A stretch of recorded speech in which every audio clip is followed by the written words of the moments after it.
चलो good morning बच्चों। चलो नेक्स्ट लेक्चर हम लोग लिविंग वर्ड का शुरू करते हैं। इसमें हम लोग diversity in the living word, इस वीडियो लेक्चर में हम लोग जो पढ़ेंगे वो diversity in the living word और टैक्सोनॉमी की सिर्फ बात करेंगे। ठीक है, चलिए थोड़ा थोड़ा टुकड़ों में करके हम लोग इस लेक्चर को पढ़ रहे हैं। बहुत वीडियो लेक्चर में लंबा नहीं कर रहा हूँ जिससे आपको याद करना आसान हो जाए। चलिए सबसे पहले हम लोग बात करेंगे diversity in the living word. तो देखिए याद करिए, मैंने आपको बताया था जब लाइफ के बारे में, तो मैंने बताया था abiogenesis first, abiogenesis first and biogenesis ever. याद आया? यानी सबसे पहले नॉन लिविंग से लिविंग आया, ओरिजिन ऑफ लाइफ हुई, जीवन की उत्पत्ति हुई। लेकिन जब एक बार लाइफ आ गई तो उसके बाद आज तक अभी तक बायोजेनेसिस ही हो रहा। अब ओरिजिन ऑफ लाइफ, इस समय ओरिजिन ऑफ लाइफ नहीं हो सकता, इस समय सिर्फ बायोजेनेसिस हो रहा है। और biogenesis means every life comes from pre existing life. ठीक है, तो जो जीवन उत्पन्न हुआ उस जीवन से जो ढेर सारा जीवन आया, डिफरेंट लाइफ फॉर्म्स आया, उसी डिफरेंट लाइफ फॉर्म को हम क्या कहते हैं? बायोडाइवर्सिटी, जो हम बता चुके हैं इसके पहले वाले लेक्चर में, लेक्चर 3 में। ठीक है, तो यानी diversity in the living word means diversification in different type of life form. अलग अलग तरह के जो जीव आपको दिख रहे हैं, आप चारों तरफ अगर नज़र दौड़ाइए तो आपको पेड़ पौधे ही अलग तरह के मिलेंगे, ढेर सारे जानवर मिलेंगे, ढेर सारे फंगस की वैरायटी, यानी अलग अलग जो वैरायटी दिख रही है जीवों की, उसी वैरायटी को डिफरेंट टाइप के वैरायटीज़ के लिए टर्म जो हम यूज़ करते हैं उसे हम बोलते हैं बायोडाइवर्सिटी। बायोडाइवर्सिटी मीन्स डाइवर्सिफिकेशन इन बायो माने लाइफ, यानी diversification in life means different type of life form is called biodiversity. Clear है? तो डिफाइन अगर करें हम बायोडाइवर्सिटी को तो क्या हो जाएगा भाई? उपलब्ध स्रोतों के आधार पे हम क्या कहते हैं कि जीवन सिर्फ कहाँ है? पृथ्वी पे है। इसका मतलब पृथ्वी पे पाए जाने वाले सारे ऑर्गेनिजम्स, जो डिफरेंट टाइप के ऑर्गेनिजम्स हैं, उन्हीं को हम क्या कहेंगे? उन्हीं को टोटल मिला के हम बायोडाइवर्सिटी बोलेंगे। सो बायोडाइवर्सिटी देखिए डेफिनेशन क्या होगा? The number and type of organisms present on earth contributes biodiversity. यानी इस पृथ्वी पे पाए जाने वाले जो भिन्न भिन्न भांति भांति प्रकार के अलग अलग तरह के जो जीव हैं, उन्हीं को हम क्या कहते हैं? बायोडाइवर्सिटी। क्लियर है? और अगर हम देखें इसको, आप कह सकते हैं क्वांटिटेटिवली देखें, तो क्वांटिटी के टर्म में देखें तो लगभग 1.7 टू 1.8 मिलियन स्पीसीज़ अभी तक ज्ञात हैं पृथ्वी पे। ज्ञात है, देखिए नोन है मतलब खोजी गई हैं। जबकि पृथ्वी पे एक साइंटिस्ट हैं रॉबर्ट मे, इनके हिसाब से इन्होंने कहा कि लगभग पृथ्वी पे 7 मिलियन स्पीसीज़ होना चाहिए। कितना होना चाहिए? 7 मिलियन स्पीसीज़ होना चाहिए। लेकिन हमें मालूम कितना है? सिर्फ 1.7 या 1.8 मिलियन स्पीसीज़ के बारे में ही हम जानते हैं। यानी सिर्फ 22% स्पीसीज़ के बारे में हम जानते हैं। बाकी सोचिए अभी लगभग 80% प्लांट या एनिमल या ऑर्गेनिज्म स्पीसीज़ के बारे में हम जानते ही नहीं हैं। तो आप अंदाज़ा लगा सकते हैं कि टोटल बायोडाइवर्सिटी का सिर्फ 22% ही हमें मालूम है, बाकी अभी अननोन है। इसलिए इस एरिया में बहुत काम किया जा सकता है, बहुत ही रिसर्च के चांसेस हैं। ठीक है, तो चलिए मैं स्टेटमेंट पढ़ दे रहा हूँ। 1.7 to 1.8 million species are known. Robert May estimated that about 7 million species should be present on Earth. इतना होना चाहिए, इतना should be present on Earth means 22% is known। इसका मतलब क्या है कि सिर्फ 22% ही known है। ठीक है, एक और फैक्चुअल पॉइंट, मैक्सिमम बायोडाइवर्सिटी जो होती है वो ट्रॉपिकल रेन फॉरेस्ट में पाया जाता है। इकोलॉजी में डिटेल पढ़ेंगे, अभी खाली याद कर लीजिए आप। मैक्सिमम बायोडाइवर्सिटी ट्रॉपिकल, यानी ट्रॉपिकल रेन फॉरेस्ट में सबसे ज़्यादा बायोडाइवर्सिटी यानी भिन्न भिन्न तरह के जीव पाए जाते हैं। और उसके बाद सबसे ज़्यादा बायोडाइवर्सिटी होती है कोरल रीफ में। तो ये एज ए फैक्ट याद कर लीजिए, सबसे ज़्यादा variety of organism tropical rain forest में पाया जाता है और उसके बाद कोरल रीफ में पाया जाता है। यानी maximum biodiversity tropical rain forest में और उसके बाद कोरल रीफ में। नेक्स्ट पॉइंट देखिए, it is impossible to study all organisms individually. अब सोचिए, आप सोच लीजिए कि 1.7 1.8 मिलियन स्पीसीज़ तो हमें पता है और लगभग 80% स्पीसीज़ के बारे में हम जानते ही नहीं हैं। तो क्या सारे स्पीसीज़ को इंडिविजुअली अलग अलग एक एक करके हम स्टडी कर सकते हैं क्या? बहुत मुश्किल काम है। इसलिए ज़रूरत पड़ी कि हम ऑर्गेनिजम्स को, ढेर सारे ये जो ऑर्गेनिजम्स हैं, इनको अलग अलग ऐसे समूह में बांटें, अलग अलग ग्रुप में बांटें, group A, group B, group C. तो इससे क्या फ़ायदा होगा कि हमको सिर्फ कुछ समूह यानी ग्रुप्स के बारे में पढ़ना होगा, सभी के बारे में इंडिविजुअली नहीं पढ़ना होगा। ठीक है, तो इसी चीज़ के लिए एक टर्म आया क्लासिफिकेशन। क्या आया? क्लासिफिकेशन। यानी क्लासिफिकेशन क्या होता है?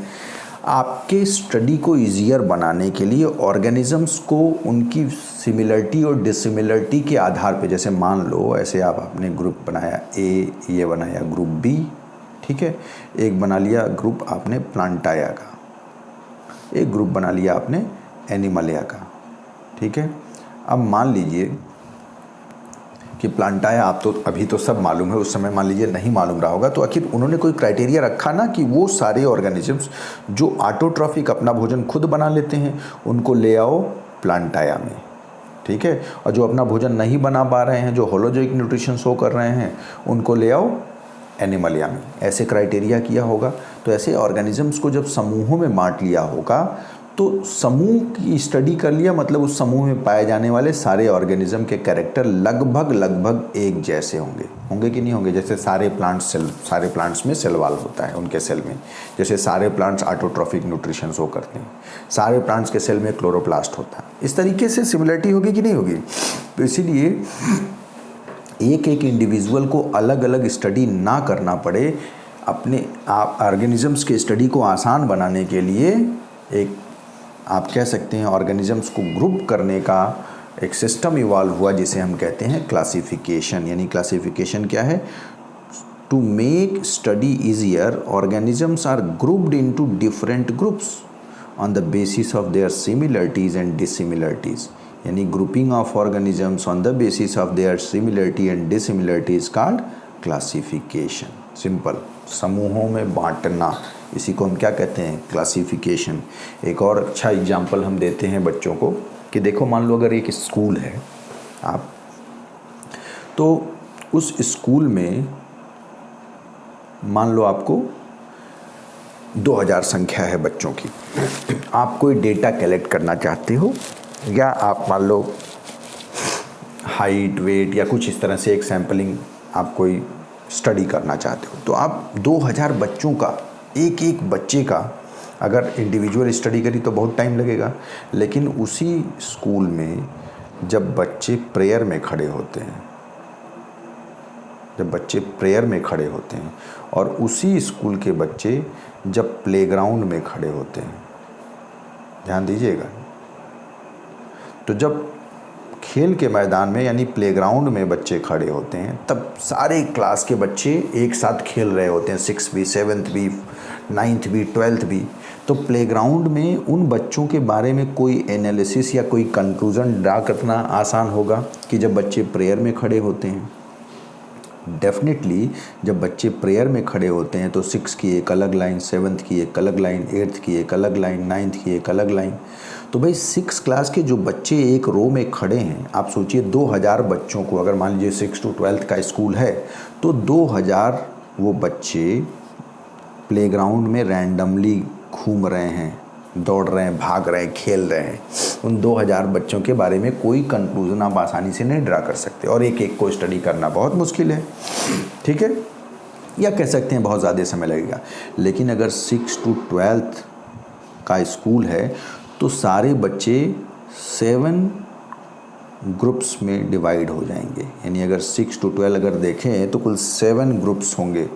उस 7 ग्रुप्स में प्रेयर में खड़े हैं, 6 की अलग लाइन, 7th की अलग, 8th की अलग, 9th की अलग, 10th की अलग, 11th की अलग, 12th की अलग, कुल 7 समूह बन गया, 7 लाइन लगी हुई है। अब सोचो 6 क्लास के सारे बच्चे जो एक रो में खड़े हैं, लगभग उनकी, भाई कुछ ना कुछ तो वेरिएशन होगा, लेकिन लगभग 6 क्लास के जो बच्चे होंगे उनकी एवरेज हाइट लगभग एक जैसी होगी। उनका एवरेज वेट लगभग एक जैसा होगा, उनका एवरेज आईक्यू बुद्धि वो भी लगभग एक जैसी होगी, यानी एक सिमिलर कैरेक्टर्स वो बियर करते होंगे, एक्सेप्शन को छोड़ दिया जाए तो। ऐसे ही जो 12th क्लास के लड़के होंगे, 12th क्लास के बच्चों का एवरेज हाइट एक जैसा लगभग होगा, एवरेज वेट एक जैसा होगा, एवरेज आईक्यू होगा कि नहीं होगा। तो यानी यहाँ हम सिर्फ 7 ग्रुप को स्टडी कर लिए, उस स्कूल के बारे में हमें एक डेटा, एक अंदाज़ा लग गया, हमारा काम आसान हो गया।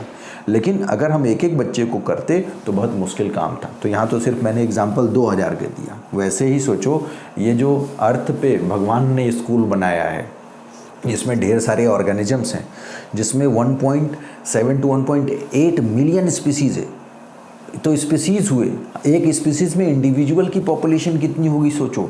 और सबको अलग अलग स्टडी करना संभव नहीं है, इसलिए ऑर्गेनिजम्स को उनके सिमिलरिटी और डिसिमिलरिटी के बेसिस पे ग्रुप करने का कल्चर शुरू हुआ, जिससे कि हमारा काम आसान हो जाए, हम आसानी से उन ऑर्गेनिजम्स के बारे में स्टडी कर पाएँ। ठीक है, तो टू मेक स्टडी ईजियर, ध्यान रहे, organisms are grouped into different groups on the basis of their similarities and dissimilarities is called classification. Clear है? चलिए, तो क्लासिफिकेशन अगर आप समझ गए, तो क्लासिफिकेशन से ही एक नया ब्रांच जो है बॉटनी का निकल के आया या बायोलॉजी का निकल के आया, जिसे हम कहते हैं टैक्सोनॉमी। टैक्सोनॉमी क्या है? Taxonomy is simply the process of classification of organisms into different taxa is called taxonomy. यानी यही जो हमने क्लासिफिकेशन की बात की, क्लासिफिकेशन करना और ऑर्गेनिजम्स को अलग अलग समूहों में बांटने का जो फिनोमिना है, उसी के लिए टर्म हम क्या यूज़ करते हैं? टैक्सोनॉमी। मीन्स टैक्सोनॉमी क्या है? It is the process of classification of organisms into different taxa, it is called taxonomy. Clear है? तो taxonomy is the process of classification of organism into different taxa. Clear है? इतना बात समझ में आ गया। अब जो क्लासिफिकेशन है टैक्सोनॉमी में अगर देखें तो 4 बेसिक एलिमेंट्स होते हैं। कोई भी ऑर्गेनिज़म अगर आपको मिले, कोई भी ऑर्गेनिज़म मान लीजिए आपको मिला कहीं पे, ठीक, या आपने देखा, तो आप सबसे पहले क्या करोगे भाई? सबसे पहले उस ऑर्गेनिज़म के गुणों को जानना चाहोगे, यानी उसका कैरेक्टराइजेशन करोगे कि भाई ये ऑटोट्रॉफिक है, दिखने में हरा है, इसमें पत्ती है, रूट है, इस तरह से, यानी उसका हम सबसे पहले लेंगे कैरेक्टराइजेशन। अब कैरेक्टराइजेशन मतलब उसके गुणों की बात करेंगे। जब कैरेक्टराइजेशन हमने कर लिया तो उन गुणों के आधार पे हम उसे पहचानेंगे कि भाई प्लांट है कि एनिमल, यानी पहले करेंगे कैरेक्टराइजेशन, फिर उसे पहचानेंगे, आइडेंटिफाई करेंगे। और उसको आइडेंटिफाई करने के बाद कि अच्छा ये तो इसके पास रूट, स्टेम, लीफ जैसा स्ट्रक्चर है, ये चल नहीं सकता है, ये अपना भोजन खुद बना रहा है, तो अब इसको प्लांट में डाल दो। और वहीं जो चल रहा है, जिसमें जो अपना भोजन खुद नहीं बना सकता है, जो होलोजोइक न्यूट्रिशन करता है, उसको हम एनिमल में डाल दिए। यानी जब हमने पहले कैरेक्टर जाना, कैरेक्टर के बाद उसको आइडेंटिफाई कर लिया, तब उसका हम करते हैं क्या? क्लासिफिकेशन। क्या करते हैं? क्लासिफिकेशन। एक समूह में डाल दिया। अब समूह में डाल दिया तो अब भाई इसको प्लांट ग्रुप में डाल दिया, तो अब इसको सोचो नाम क्या होगा। यानी फाइनली हम उसका नामकरण करते हैं। क्या करते हैं? नामकरण। ठीक है, यानी कोई भी नया ऑर्गेनिज्म मिलने पर पहले हम उसका क्या करेंगे? कैरेक्टराइजेशन, उनके गुणों के एनालिसिस करेंगे, क्वालिटीज़ या आप कह सकते हैं उनके कैरेक्टर्स स्टडी करेंगे, फिर उनको पहचानेंगे उनके गुणों के आधार पे, यानी इनका आइडेंटिफिकेशन करेंगे। फिर पहचान के उसको जितने ग्रुप्स अवेलेबल हैं उन ग्रुप्स में किसी एक ग्रुप में जिसमें ज़्यादा उसके कैरेक्टर्स सिमिलर हो रहे होंगे, उस वाले ग्रुप में उसको डाल देंगे। और क्लासिफिकेशन के बाद फाइनली उसका आप क्या करेंगे? नामकरण, उसकी करेंगे नेमिंग। क्लियर है? तो 4 बेसिक एलिमेंट्स ऑफ टैक्सोनॉमी पूछ लेता है, तो 4 बेसिक एलिमेंट्स ऑफ टैक्सोनॉमी क्या है? Characterization, identification, classification and nomenclature. जो मैंने बताया कि कोई ऑर्गेनिज्म मिलने पे सबसे पहले आप क्या करोगे? उसके गुण पता लगाओगे, यानी कैरेक्टराइजेशन। फिर उन गुणों के आधार पे उसे पहचानोगे, आइडेंटिफिकेशन। पहचानने के बाद उसको किसी समूह में डाल दोगे, क्लासिफिकेशन। और फिर उसका नामकरण करोगे, दैट इज नॉमेनक्लेचर। ठीक, and study about all these, आप कह सकते हैं character, study about all these factors is called taxonomy. Or the process of classification of organisms into different groups or taxa is called taxonomy. चलिए, taxonomy के बाद next एक word आता है सिस्टमैटिक। बहुत पूछा जाता है, एक सिस्टमैटिक क्या है समझते हैं, ठीक है। तो सिस्टमैटिक टर्म जो है it was derived from word Systema. Systema शब्द से इसको लिया गया था, जिसका मतलब होता है systematic arrangement of organisms. Systema का मतलब क्या होता है? सिस्टमैटिक अरेंजमेंट ऑफ ऑर्गेनिजम्स, ठीक। तो the branch in which we study about classification and evolutionary relationship. ध्यान दो, अभी तक हम ऑर्गेनिजम्स को सिर्फ समूहों में बांट रहे थे, उनकी उत्पत्ति, उनके इवोल्यूशनरी हिस्ट्री का ध्यान में नहीं रख रहे थे कि कौन पहले आया कौन बाद में आया। लेकिन अब हम ऑर्गेनिजम्स को क्लासीफाई तो कर रहे हैं, क्लासिफिकेशन के साथ साथ उसके इवोल्यूशनरी रिलेशनशिप को भी समझ रहे हैं, उसके इवोल्यूशनरी रिलेशनशिप को भी ध्यान में रख रहे हैं कि कौन पहले इवाल्व हुआ, कौन पहले आया इस पृथ्वी पर, कौन बाद में आया, इसको भी ध्यान में रख रहे हैं। तो उसी को हम बोलते हैं सिस्टमैटिक्स। यानी कहने का मतलब ये है कि अगर हम टैक्सोनॉमी जो सिंपल क्लासिफिकेशन था, उस टैक्सोनॉमी में अगर हमने फिलोजनी मतलब स्टडी ऑफ इवोल्यूशनरी रिलेशन, देखिए टैक्सोनॉमी में स्टडी ऑफ क्लासिफिकेशन और फिलोजनी मतलब स्टडी ऑफ इवोल्यूशनरी रिलेशनशिप। तो हमने अगर टैक्सोनॉमी में इवोल्यूशनरी रिलेशनशिप भी इंक्लूड कर लिया, यानी इवोल्यूशनरी हिस्ट्री को भी हमने इंक्लूड कर दिया क्लासिफिकेशन में, तो उसी को हम कहते हैं सिस्टमैटिक। यानी एक टैक्सोनॉमी की एक नई ब्रांच आ गई सिस्टमैटिक, जो ज़्यादा एडवांस थी। क्यों? क्योंकि हम सिर्फ ऑर्गेनिजम्स का जो क्लासिफिकेशन है सिर्फ कैरेक्टर्स के बेसिस पे नहीं कर रहे थे, उनमें कुछ और कैरेक्टर्स यानी इवोल्यूशनरी रिलेशनशिप को भी हमने जोड़ लिया कि कौन से ऑर्गेनिजम्स कब इवॉल्व हुए, उनकी इवोल्यूशनरी हिस्ट्री को भी हमने उसमें जोड़ लिया, ठीक है। तो इसीलिए सिस्टमैटिक्स जो टर्म जिसे जो एक शब्द सिस्टमा से आया, जिसका मतलब होता है सिस्टमैटिक अरेंजमेंट ऑफ ऑर्गेनिजम्स, उसको हम कैसे डिफाइन करेंगे? The branch in which we study about classification and evolutionary relationship among the organisms is called systematics. यानी ऐसा ब्रांच बायोलॉजी का जिसमें हम ऑर्गेनिजम्स के क्लासिफिकेशन साथ साथ उसके इवोल्यूशनरी रिलेशनशिप के बारे में भी अध्ययन करते हैं, उसे हम सिस्टमैटिक्स कहते हैं। यानी कह सकते हैं कि the branch in which we study about taxonomy as well as phylogeny. And what is taxonomy? Taxonomy is study of classification and what is phylogeny? That is study of evolutionary relationship. Clear है? दोनों को मिला के हम क्या कहते हैं? Systematics. तो ये एक नया कॉन्सेप्ट था और ये इम्पॉर्टेंट कॉन्सेप्ट था।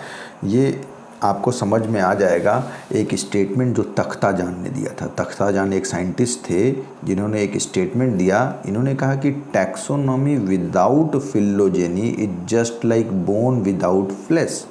यानी टैक्सोनॉमी यानी क्लासिफिकेशन ऑफ ऑर्गेनिज्म जो कर रहे हैं, अगर हम उसमें इवोल्यूशनरी हिस्ट्री यानी फिलोजेनी का ध्यान ना रखें तो ये बिल्कुल वैसे ही है जैसे कंकाल यानी कोई हड्डी है, उस हड्डी पे फ्लेश ना हो। अगर देखिए तो हमारा जो बॉडी, हमारा शरीर है, उस शरीर में दो ही चीज़ तो है, मांस और कंकाल।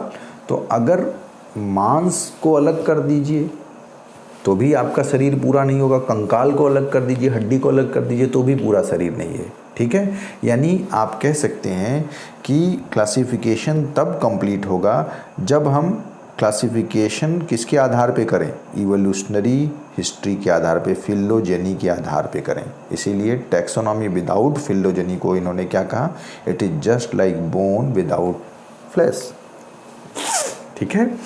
यानी बिना मांस का शरीर हो जाएगा, सिर्फ ढांचा रह जाएगा, कंकाल रह जाएगा। इसीलिए टैक्सोनॉमिकल स्टडी में इवोल्यूशनरी हिस्ट्री यानी फिलोजेनी को भी इंक्लूड किया गया। और जब टैक्सोनॉमी में फिलोजेनी यानी इवोल्यूशनरी हिस्ट्री को इंक्लूड कर लिया गया तो उसे हम क्या कहते हैं? सिस्टमैटिक्स। क्लियर है? और ये टर्म जो सिस्टमैटिक्स था, ये सिस्टमैटिक्स टर्म जो है सबसे पहले कैरलस लीनियस ने दिया था। The term systematics was first used by Carolus Linnaeus, जिन्होंने बाइनोमियल नॉमेनक्लेचर भी दिया था, ठीक है। तो एक और contribution in his book Systema Naturae, यानी अपनी किताब सिस्टमा नेचुरा में इन्होंने सबसे पहले सिस्टमैटिक्स टर्म दिया था। किसने दिया था? कैरलस लीनियस ने, जिन्होंने बाइनोमियल नॉमेनक्लेचर भी दिया था। क्लियर है? चलिए अब थोड़ा टैक्सोनॉमी में पूछ लेता है कभी कभी ये टर्म। अल्फ़ा टैक्सोनॉमी और ओमेगा टैक्सोनॉमी। तो ये समझ लीजिए, कहीं कहीं बीटा टैक्सोनॉमी भी लिखा रहता है, ठीक है। तो आप समझ लीजिए सिर्फ अल्फ़ा टैक्सोनॉमी और ओमेगा टैक्सोनॉमी क्या है। अल्फ़ा टैक्सोनॉमी मतलब समझिए क्लासिकल टैक्सोनॉमी। अल्फ़ा टैक्सोनॉमी मतलब क्लासिकल टैक्सोनॉमी, यानी शुरुआत में जो हमने क्लासिफिकेशन का तरीका निकाला उसे हम अल्फ़ा टैक्सोनॉमी कहते हैं। जैसे जैसे साइंस एडवांस हुआ, हमारी समझ बढ़ी, तो हमें लगा कि हमें टैक्सोनॉमी का दायरा बढ़ाना चाहिए। यानी ऑर्गेनिजम्स को जो क्लासीफाई करने का जो क्लासिकल तरीका था वो क्या था, सिर्फ उनके मॉर्फोलॉजिकल फीचर के बेसिस पे देख लो, जो बाहर से दिख रहे हैं उनके दिखने के आधार पे अलग अलग समूह में डाल दो। चीते जैसे या शेर जैसे जानवर हैं उनको अलग कर दो, जो एक जैसे पेड़ पौधे हैं उनको अलग कर दो। तो ऐसे सिर्फ मॉर्फोलॉजिकल फीचर यानी बाहरी जो उनका कैरेक्टर है उसके बेसिस पे उनको समूह में बांट दिया जाता था। तो उसे क्लासिकल वे कहते थे, जिसके लिए टर्म यूज़ करते हैं अल्फ़ा टैक्सोनॉमी। लेकिन जैसे हमारी समझ बढ़ी तो हमें लगा कि नहीं भाई, टैक्सोनॉमिकल स्टडी में हमें इवोल्यूशनरी हिस्ट्री को भी जोड़ना चाहिए। टैक्सोनॉमिकल स्टडी में हमें और भी कई चीज़ों को जोड़ना चाहिए, जैसे जेनेटिकल स्टडी हो गया, फिजियोलॉजिकल स्टडी हो गया, साइटोलॉजिकल स्टडी हो गया, यानी उसका दायरा हमें बढ़ाना चाहिए। तो आप कह सकते हैं जो इंटीग्रेटेड टैक्सोनॉमी या मॉडर्न टैक्सोनॉमी है उसके लिए एक नया टर्म आया, ओमेगा टैक्सोनॉमी। क्या आया? Omega taxonomy. और ये ओमेगा टैक्सोनॉमी टुरिल ने दिया, ठीक है, मॉडर्न कॉन्सेप्ट, ठीक है। और ये जो ओमेगा टैक्सोनॉमी टर्म दिया टुरिल ने, उसी के लिए टर्म न्यू सिस्टमैटिक्स भी दिया जाता है, या इसे न्यू सिस्टमैटिक्स भी कहा जाता है, या बायो सिस्टमैटिक्स भी कहा जाता है। ये न्यू सिस्टमैटिक्स और बायो सिस्टमैटिक्स टर्म किसने दिया? हक्सले ने। यानी टुरिल ने ओमेगा टैक्सोनॉमी कहा, उसी ओमेगा टैक्सोनॉमी को हम न्यू सिस्टमैटिक्स या बायो सिस्टमैटिक्स भी कह सकते हैं। और ये टर्म किसने दिया? हक्सले ने, जिसमें और कुछ नहीं था, हमने क्लासिकल टैक्सोनॉमी में बहुत सी चीज़ें जोड़ ली थी। यानी क्लासिकल टैक्सोनॉमी में सिर्फ हम मॉर्फोलॉजिकल फीचर की बात कर रहे थे, लेकिन अब मॉडर्न टैक्सोनॉमी में हमने कई और चीज़ें जोड़ ली, कई और कैरेक्टर्स को इंक्लूड कर लिया। जैसे देखिए आगे दिया हुआ है, it includes all type of characters, that is morphological, दिखने में बाहर से कैसे हैं, साइटोलॉजिकल यानी सेलुलर उनका ऑर्गेनाइजेशन कैसा है, सेल का क्या कैरेक्टर है, फिजियोलॉजिकल क्या प्रोसेसेस परफॉर्म करते हैं, इकोलॉजिकल इन्वायरमेंट के साथ क्या एफिनिटी है, बायोकेमिकल क्या क्या उनका बायोकेमिकल नेचर है, जेनेटिकल कैरेक्टर्स यानी ढेर सारे characters, morphological, cytological, physiological, ecological, biochemical and genetical characters are taken into account. यानी इन सब को ध्यान में रख के अब हम क्लासिफिकेशन करते हैं। इसलिए इस टैक्सोनॉमी के लिए एक टर्म क्या यूज़ करते हैं? Integrated taxonomy. सबको मिला के हम इंटीग्रेट करके अब ऑर्गेनिजम्स को क्लासीफाई कर रहे हैं, जिसके लिए टर्म क्या यूज़ कर रहे हैं? Integrated taxonomy. क्लियर है? तो अल्फ़ा टैक्सोनॉमी क्लासिकल टैक्सोनॉमी, और ओमेगा टैक्सोनॉमी मतलब इंटीग्रेटेड टैक्सोनॉमी या मॉडर्न टैक्सोनॉमी, जिसके लिए टर्म न्यू सिस्टमैटिक्स या बायो सिस्टमैटिक्स भी दिया जाता है, जिसे किसने दिया? हक्सले ने। चलिए नेक्स्ट, फाइलोजेनेटिक क्लासिफिकेशन एक टर्म दिया जाता है। तो फाइलोजेनेटिक क्लासिफिकेशन को ही हम क्लैडिस्टिक्स बोलते हैं, ठीक है, ये टर्म है, आप याद कर जाइए।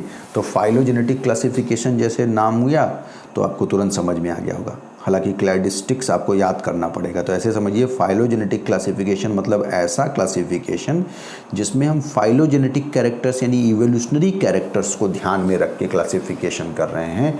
और ऐसे क्लासिफिकेशन के लिए एक टर्म हम क्लैडिस्टिक्स भी देते हैं। क्लियर है?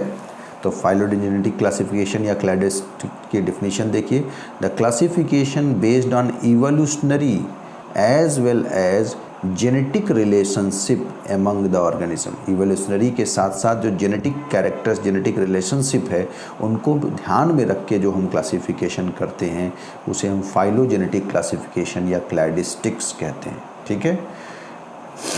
Or according to the historical order in which evolutionary branches arose, या इवोल्यूशनरी आप कह सकते हैं जो आर्डर है कि पहले ये ग्रुप आया पृथ्वी पर, फिर उसके बाद ये जीव आया, फिर उसके बाद ये जीव आया।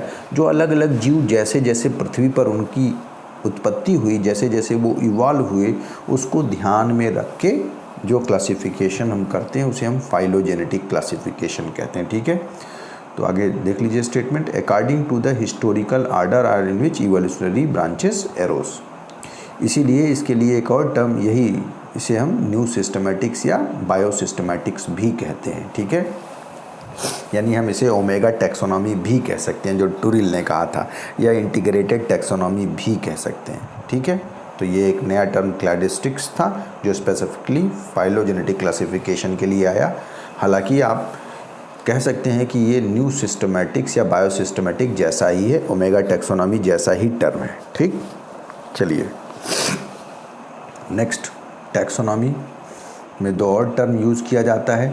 न्यूमेरिकल टैक्सोनॉमी, ये देखिए सारे टर्म्स हैं जो आपको ध्यान रखना है और कुछ नहीं है। न्यूमेरिकल टैक्सोनॉमी और कीमो टैक्सोनॉमी क्या होता है, ठीक है। तो न्यूमेरिकल टैक्सोनॉमी, कीमो टैक्सोनॉमी में कीमो टैक्सोनॉमी देखिए आसान है, तो पहले कीमो टैक्सोनॉमी की बात कर लेते हैं। Chemo taxonomy means use of chemo माने केमिकल, तो use of chemical analysis in classification of organism और in taxonomy is called chemo taxonomy. Clear है, तो कीमो टैक्सोनॉमी आसान है। चलिए न्यूमेरिकल टैक्सोनॉमी की बात कर रहे हैं, तो इसमें भी टर्म नाम में छुपा, देखिए न्यूमेरिकल टैक्सोनॉमी। न्यूमेरिकल मतलब जहां हम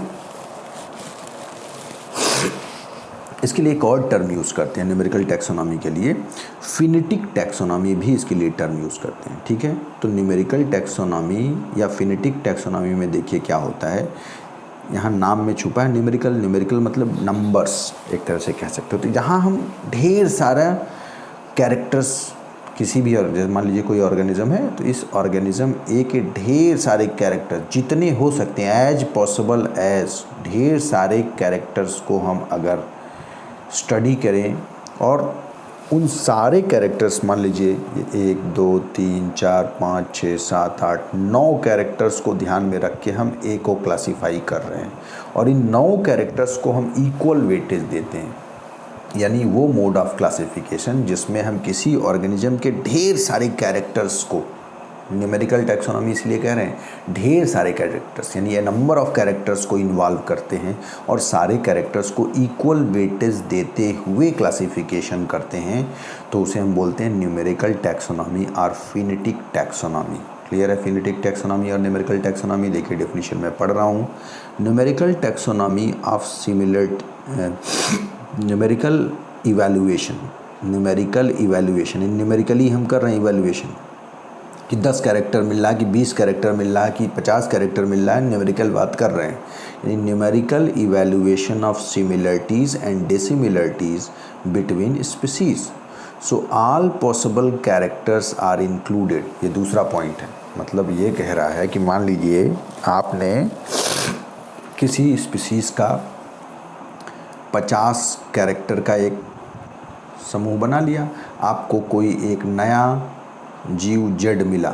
अब उस जेड के सारे कैरेक्टर्स जो हैं, पॉसिबल कैरेक्टर्स, सबको देखोगे और देखोगे कि उनमें से कितना इन 50 में से मैच कर रहा है। अगर ज़्यादा मैच करेगा तो इस जेड को इस स्पीसीज़ में डाल दोगे, नहीं तो उस स्पीसीज़ में नहीं डालेंगे। यानी न्यूमेरिकल टैक्सोनॉमी मतलब सिंपल ऐसे समझो कि न्यूमेरिकल टैक्सोनॉमी में हम ऑर्गेनिज्म के ढेर सारे कैरेक्टर्स को स्टडी करते हैं और सारे कैरेक्टर्स को इक्वल वेटेज देते हैं। सारे कैरेक्टर्स को क्या करते हैं, इक्वल वेटेज देते हैं, और उसके आधार पे हम न्यूमेरिकल इवैल्यूएशन करके उस ऑर्गेनिज्म को क्लासीफाई करते हैं, उसे हम बोलते हैं न्यूमेरिकल टैक्सोनॉमी।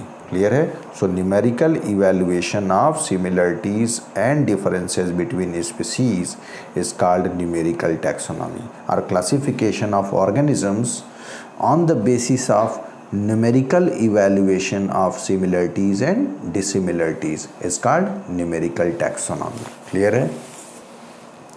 उसके अलावा इस न्यूमेरिकल टैक्सोनॉमी के बेसिस पे जो फैमिली ट्री बनाते हैं हम, उसे हम बोलते हैं डेंड्रोग्राम।